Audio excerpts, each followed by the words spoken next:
Morning everyone, welcome to daily learning. ଆଜି ଆମେ ଏଇ ଭିଡିଓରେ ଜିଓଗ୍ରାଫିର କେତେଟା MCQ ଡିସ୍କସନ କରିବା। ଏଟା ହଉଛି ୟାର କ୍ଲାସ ନମ୍ବର 9। ମୁଁ ୟା ପୂର୍ବରୁ ଅଲରେଡି କ୍ଲାସ 8ଟା ଅପଲୋଡ କରିସାରିଛି, ତ ଦେଖିନାହାନ୍ତି ଯାଇକି ପ୍ଲେଲିଷ୍ଟ ଚେକ୍ କରିକି ଦେଖିନେବେ। ଯଦି ବିଏଡ୍ ପାଇଁ ପ୍ରିପେୟାର ହଉଛନ୍ତି ତାହେଲେ ଏ ଭିଡିଓଟି ବହୁତ ହେଲ୍ପଫୁଲ ହବ।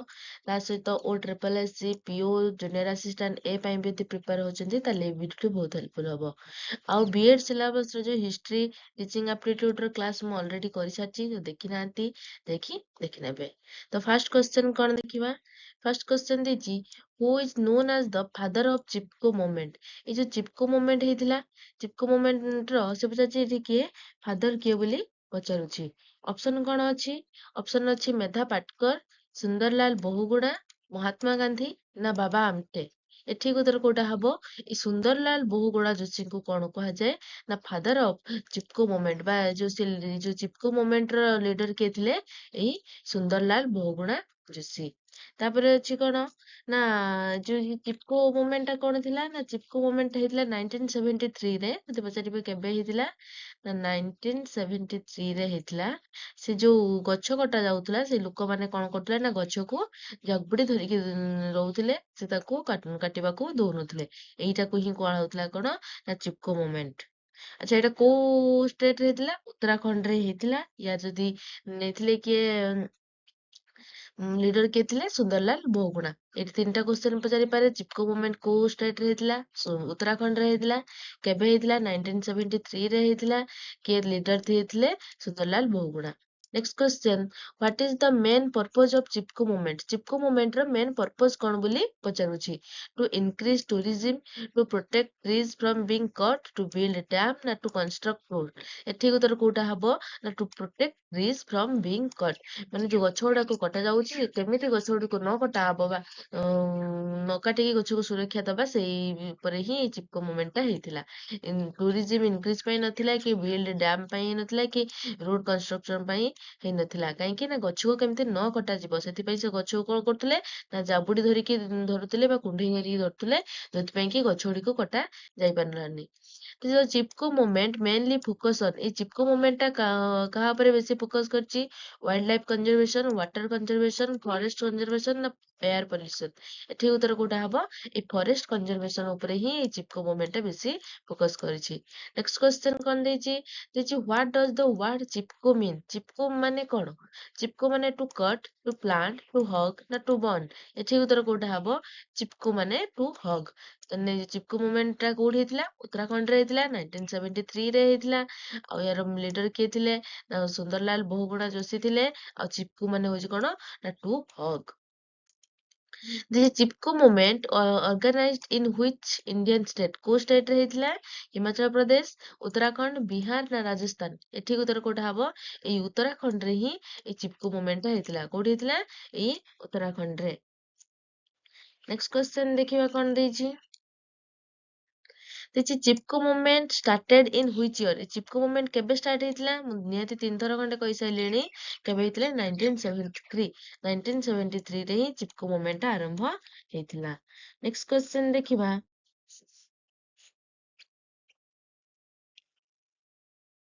The Silent Valley movement took place in which state? ଏବେ ସାଇଲେଣ୍ଟ ଭ୍ୟାଲି ମୁଭମେଣ୍ଟ ଟା କୋଉ ଷ୍ଟେଟ ରେ ହେଇଥିଲା ବୋଲି ପଚାରୁଛି। କୋଉ ଷ୍ଟେଟ ରେ? ଅପସନ ଅଛି କର୍ଣ୍ଣାଟକ, କେରଳା, ତାମିଲନାଡୁ ନା ମହାରାଷ୍ଟ୍ର। ଏଠି ଉତ୍ତର କୋଉଟା ହବ? କେରଳା। କେରଳା ରେ ହିଁ ସାଇଲେଣ୍ଟ ଭ୍ୟାଲି ମୁଭମେଣ୍ଟ ଟା ହେଇଥିଲା। ନେକ୍ସଟ କ୍ୱେଶ୍ଚନ ଦେଖିବା କଣ ଅଛି ନା ଦେଇଛି ହ୍ୱାଟ ୱାଜ ସାଇଲେଣ୍ଟ ଭ୍ୟାଲି ଆନ୍ଦୋଳନ ମେନଲି ଏବାଉଟ। ଏଇ ଯୋଉ ସାଇଲେଣ୍ଟ ଭ୍ୟାଲି ଯୋଉ ଥିଲା ମୁଭମେଣ୍ଟ ଟା କଣ ପାଇଁ ଏଟା ହେଇଥିଲା? Saving tigers, protesting deforestation, opposing hydroelectric dam project ନା ବିଲ୍ଡିଂ ନ୍ୟାସନାଲ ହାଇୱେ। ଏଠି ଉତ୍ତର କୋଉଟା ହବ? ଏଇ ଯୋଉ ହାଇଡ୍ରୋ ଇଲେକ୍ଟ୍ରିକ ଯୋଉ ଡ୍ୟାମ ଗୋଟେ ତିଆରି ହବା କଥା, ତାକୁ ହିଁ ଅପୋଜ କରିକି କଣ କରୁଥିଲେ ନା ସାଇଲେଣ୍ଟ ଭ୍ୟାଲି ମୁଭମେଣ୍ଟ ହିଁ କରିଥିଲେ। କାହିଁକିନା ଯୋଉ ଡ୍ୟାମ ଟା ବନାଇଲା ପରେ ଯୋଉ ସେଠିକାର ଯୋଉ ଲୋକ ଥିଲେ, ବା ଯୋଉ ସେଠିକାର ଯୋଉ ମାନେ ବାସ କରୁଥିଲେ ଯୋଉ ଲୋକମାନେ, ତ ସେମାନଙ୍କୁ କଣ ହଉଥିଲା ନା ସ୍ଥାନାନ୍ତର କରିବାକୁ ପଡୁଥିଲା। ସେଥିପାଇଁ ସେମାନେ ଏଠି ଅପୋଜ କରୁଥିଲେ। ତା ନାଁ ଥିଲା କଣ ନା ସାଇଲେଣ୍ଟ ଭ୍ୟାଲି ମୁଭମେଣ୍ଟ। କୋଉଠି ହେଇଥିଲା? ଏଇ କେରଳାରେ ହେଇଥିଲା। Next question, who was one of the main leader of silent valley movement? Silent valley movement ର ମେନ୍ ଲିଡର କିଏ ବୋଲି ଏଠି ପଚାରୁଛି। ଅପସନ କଣ ଅଛି? ମେଧା ପାଟକର, ସୁଗାନ୍ଥା କୁମାରୀ, ଭନ୍ଦନ ଶିବା, ଅରୁନ୍ଧତୀ ରୟ। ଏଠି ଉତ୍ତର କୋଉଟା ହବ? ନାଇଁ, ସୁଗାନ୍ଥା କୁମାରୀ ହିଁ ୟାର ଲିଡର ଥିଲେ। ଯେମିତି ଚିପକୋ ମୁଭମେଣ୍ଟ ରେ କିଏ ଥିଲେ? ସୁନ୍ଦରଲାଲ ବହୁଗୁଣା ଯୋଶୀ। ଆଉ ଏଇ ସାଇଲେଣ୍ଟ ଭ୍ୟାଲି ମୁଭମେଣ୍ଟ ରେ ସୁଗାନ୍ଥା କୁମାରୀ ଥିଲେ। Next question, this silent valley national park is located in which state? କୋଉ ଷ୍ଟେଟ ରେ ଅଛି silent valley national park? Option ଅଛି ତାମିଲନାଡୁ, କର୍ଣ୍ଣାଟକ, କେରଳା ନା ଆନ୍ଧ୍ରପ୍ରଦେଶ। ଏଠି ଉତ୍ତର କୋଉଟା ହବ? ନାଇଁ, କେରଳାରେ ହିଁ ଅଛି କଣ ନା silent valley national park locate କରୁଛି କୋଉଠି? କେରଳାରେ। ନେକ୍ସଟ କ୍ୱେଶ୍ଚନ ଦେଖିବା, ହୁ is the main leader of Narmada Bachao ଆନ୍ଦୋଳନ? ଏ ନର୍ମଦା ବଚାଓ ଆନ୍ଦୋଳନର ଲିଡର କିଏ ବୋଲି ପଚାରୁଛି? ଅପସନ ଅଛି ସୁନ୍ଦରଲାଲ ବହୁଗୁଣା, ମେଧା ପାଟକର, ସୁଗନ୍ଧା କୁମାରୀ ନା ବାବା ଆମ୍ଟେ। ଏଠି ଉତ୍ତର କୋଉଟା ହବ? ନା ମେଧା ପାଟକର। ମେଧା ପାଟକର ହିଁ ନର୍ମଦା ବଚାଓ ଆନ୍ଦୋଳନର ସେ କଣ କରିଥିଲେ ନା ଲିଡର ଥିଲେ। ଏଠି ତିନିଟା କ୍ୱେଶ୍ଚନ ହବ। ଯଦି ପଚାରିବେ ସାଇଲେଣ୍ଟ ଭ୍ୟାଲିର କିଏ ନା ସୁଗାନ୍ଥା କୁମାରୀ। ତାପରେ ଯଦି ପଚାରିବ ଚିପକୋ ଆନ୍ଦୋଳନର କିଏ, ନା ଚିପକୋ ଆନ୍ଦୋଳନ ହଉଛନ୍ତି ସୁନ୍ଦରଲାଲ ବହୁଗୁଣା ଯୋଶୀ। ଆଉ ନର୍ମଦା ବଚାଓର ହଉଛି Medha Patkar. Next question, what was one major issues raised by Narmada Bachao Andolan? ଏଇ ଯୋଉ ନର୍ମଦା ବଚାଓ ଆନ୍ଦୋଳନର କୋଉଟା ଗୋଟେ ମେନ୍ ଇସ୍ୟୁ ଥିଲା?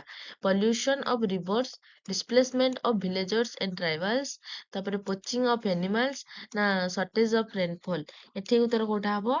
ନା displacement of villagers and tribals. ଏଇ ଯୋଉ ତାଙ୍କୁ ଡିସପ୍ଲେସମେଣ୍ଟ କରାହଉଥିଲା ସେଇଟା ହିଁ ୟାର ଗୋଟେ ମେନ୍ ମେଜର ଇସ୍ୟୁ ଥିଲା କୋଉଟାରେ? ନର୍ମଦା ବଚାଓ ଆନ୍ଦୋଳନରେ। Next question, Sardar Sarovar dam is built on which river? A Sardar Sarovar dam ଟା କୋଉ ରିଭର ଉପରେ ତିଆରି ହେଇଛି ବୋଲି ପଚାରୁଛି? ଅପସନ ଅଛି ରାପି, ନର୍ମଦା, କାବେରୀ ନା କୃଷ୍ଣା। ଏଠି ଉତ୍ତର କୋଉଟା ହବ? ଏଇ ଯୋଉ ସର୍ଦ୍ଦାର ସରୋବର ଡ୍ୟାମ ଟା କାହା ଉପରେ? ନର୍ମଦା ନଦୀ ଉପରେ ହିଁ ତିଆରି ହେଇଛି। କୋଉ ନଦୀ ଉପରେ ତିଆରି ହେଇଛି? ନର୍ମଦା ନଦୀ ଉପରେ। ନେକ୍ସଟ କ୍ୱେଶ୍ଚନ ଦେଖିବା, କିଛି ଆଚାର୍ଯ୍ୟ ବିନୋବା ଭାବେ is associated with which major movement? ଏଇ ବିନୋବା ଭାବେ କାହା ସହିତ ଆସୋସିଏଟେଡ ବୋଲି ପଚାରୁଛି? ଚିପକୋ ମୁଭମେଣ୍ଟ, ଭୂଦାନ ମୁଭମେଣ୍ଟ, ନର୍ମଦା ବଚାଓ ଆନ୍ଦୋଳନ ନା କ୍ୱାଇଟ ଇଣ୍ଡିଆ ମୁଭମେଣ୍ଟ। ଏଠି ଉତ୍ତର କୋଉଟା ହବ? ନାଇଁ, ବିନୋବା ଭାବେ ଭୂଦାନ ମୁଭମେଣ୍ଟ ସହିତ ଆସୋସିଏଟେଡ। କାହା ସହିତ? ଭୂଦାନ ମୁଭମେଣ୍ଟ ସହିତ। ନେକ୍ସଟ କ୍ୱେଶ୍ଚନ, ଯେ ହ୍ୱେୟାର ଡିଡ୍ ବିନୋବା ଭାବେ ଷ୍ଟାର୍ଟ ଦ ଭୂଦାନ ମୁଭମେଣ୍ଟ? ଭୂଦାନ ମୁଭମେଣ୍ଟ ସେ କୋଉଠୁ ଷ୍ଟାର୍ଟ କରିଥିଲେ ବୋଲି ପଚାରୁଛି? ଅପସନ ଅଛି କେରଳା, ତେଲେଙ୍ଗାନା, ପଞ୍ଜାବ ନା ମହାରାଷ୍ଟ୍ର। ଏଠି ଉତ୍ତର କୋଉଟା ହବ? ତେଲେଙ୍ଗାନାର ଏଇ ପୁଚୁମପାଲି ଭିଲେଜ ରୁ ହିଁ ଷ୍ଟାର୍ଟ କରିଥିଲେ କଣ ନା ଭୂଦାନ ମୁଭମେଣ୍ଟ। ଭୂଦାନ ମୁଭମେଣ୍ଟ କହିଲେ କଣ ବୁଝ?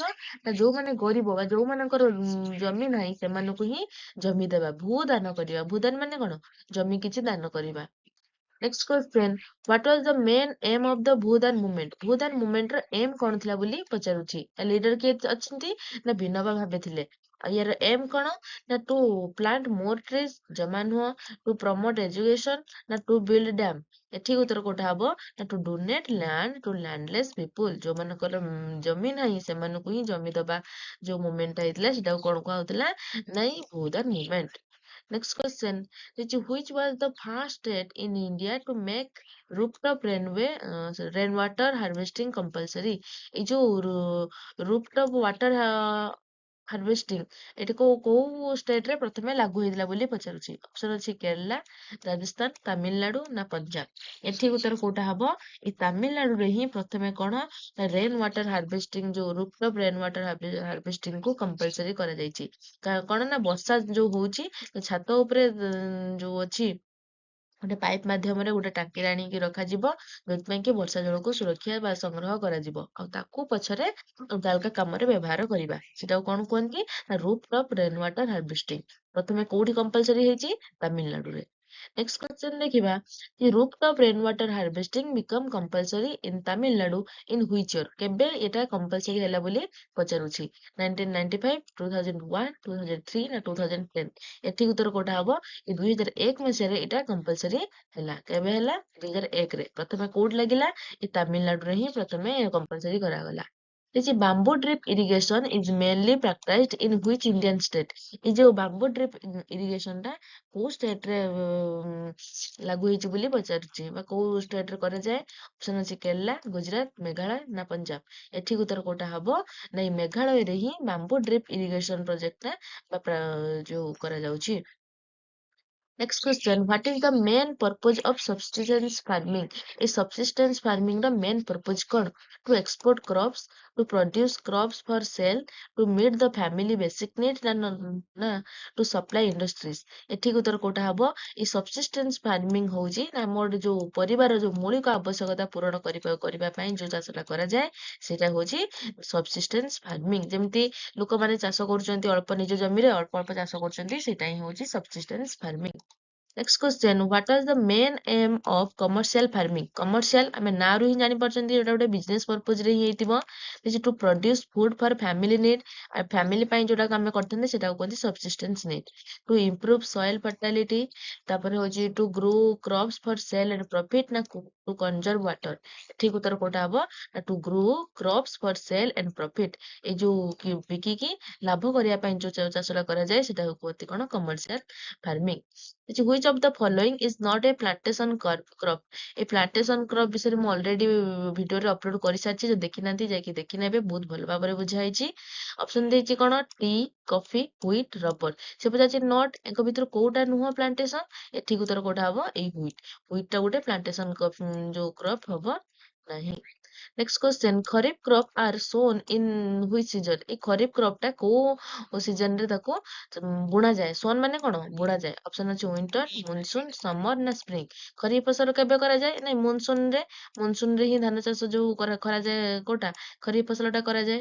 Next question which of the following is a kharif crop ଏଙ୍କ ଭିତରୁ କୋଉଟା ଗୋଟେ ଖରିଫ କ୍ରପ ଦେଇଛି ହ୍ୱିଟ ମଷ୍ଟାର୍ଡ ରାଇସ୍ ନା ଗ୍ରାମ ଏଠି ଉତ୍ତର କୋଉଟା ହବ ଏଇ ରାଇସ୍ ହଉଛି ଗୋଟେ ଖରିଫ ଫସଲ ଖରିଫ ଆମର କ୍ରପ କେତେ ପ୍ରକାର ଅଛି ଗୋଟେ ଖରିଫ ଫସଲ ଗୋଟେ ରବି ଫସଲ ଆଉ ଗୋଟେ ଜେଡ୍ ତାହେଲେ ଖରିଫ ଫସଲ କି ରହିଲା ରାଇସ୍ କିନ୍ତୁ ହ୍ୱିଟ ମଷ୍ଟାର୍ଡ ଗ୍ରାମ ଇଏ ସବୁ କୋଉଟାରେ ଗଲେ ରବି ଫସଲରେ ଦେଇଛି which of the following is a rabi crop ଏକ ଭିତରୁ କୋଉଟା ଗୋଟେ ରବି କ୍ରପ କହିଲ ଅଛି ମେଜ୍ କଟନ ହ୍ୱିଟ ନା ପେଡି ଏଠି ଉତ୍ତର କୋଉଟା ହବ ଏଇ ହ୍ୱିଟ ଟା ହଉଛି ଗୋଟେ ରବି କ୍ରପ ଆଉ ଯଦି ପଚାରିବ ରବି କ୍ରପ ଟା କେବେ ଷ୍ଟାର୍ଟ କରାଯାଏ ନା ସେଟା ମାର୍ଚ୍ଚ ଜୁନରେ ହିଁ ମାର୍ଚ୍ଚ ଏପ୍ରିଲରେ କରାଯାଏ ଆଉ ଅକ୍ଟୋବର ନଭେମ୍ବରରେ ସେଟାକୁ କଟାଯାଏ ସେଟା ହଉଛି କଣ ନା ଏଇ ଖରିଫ ରବି କ୍ରପ ଆଜି ଏମ ଭିଡିଓରେ ଏତିକି ୟା ପର ଭିଡିଓରେ ଆଉ ଯୋଉ ଆମେ ଛାଡିଦେଇଗଲେ ଖରିଫ କ୍ରପ ଆଉ ରବି କ୍ରପ ବିଷୟ ଟିକେ ଭଲସେ ପଢିବା ଆଉ ଯୋଉ ଜେଡ୍ ରହିଲା ତ ଭିଡିଓଟି ଭଲ ଲାଗୁଛି